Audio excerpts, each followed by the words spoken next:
السلام علیکم ورحمۃ اللہ وبرکاتہ۔ اسلامک وظائف اینڈ دعائیں چینل میں خوش آمدید۔ حصول عزت کے لیے نہایت ہی مجرب عمل ہے، یہ میں آج آپ کو بتاؤں گی۔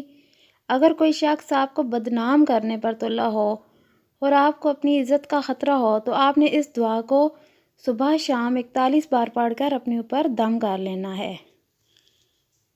یہ نہایت ہی مجرب عمل ہے اور آیت کچھ اس طرح سے ہے، میں آپ کو بتاتی ہوں۔ وَلَا يَحْزُنْكَ قَوْلُهُمْ إِنَّ الْعِزَّةَ لِلَّهِ جَمِيعًا هُوَ السَّمِيعُ الْعَلِيمُ وَلَا يَحْزُنْكَ قَوْلُهُمْ إِنَّ الْعِزَّةَ لِلَّهِ جَمِيعًا هُوَ السَّمِيعُ الْعَلِيمُ۔ یہ سورہ یونس کی آیت نمبر 65 ہے۔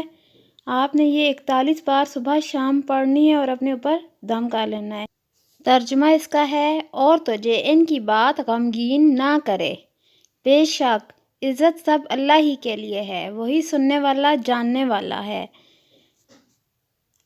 آپ دوستوں سے میری گزارش ہے، جب بھی کوئی عمل یا کوئی وظیفہ کریں تو پابندی سے کیا کریں، یہ نہیں کہ کچھ دن کیا اور پھر اسے چھوڑ دیا۔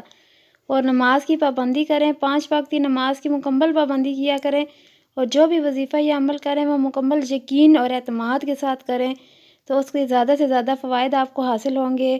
ویڈیو اگر آپ کو پسند آئی ہو تو اسے اپنے دوستوں کے ساتھ ضرور شیئر کریں، اچھی بات آگے پھیلانا صدقہ جاریہ ہے۔ اور جن بہن بھائیوں نے ابھی تک چینل کو سبسکرائب نہیں کیا، میری ان سے چھوٹی سی درخواست ہے، وہ ضرور چینل کو سبسکرائب کریں۔ شکریہ۔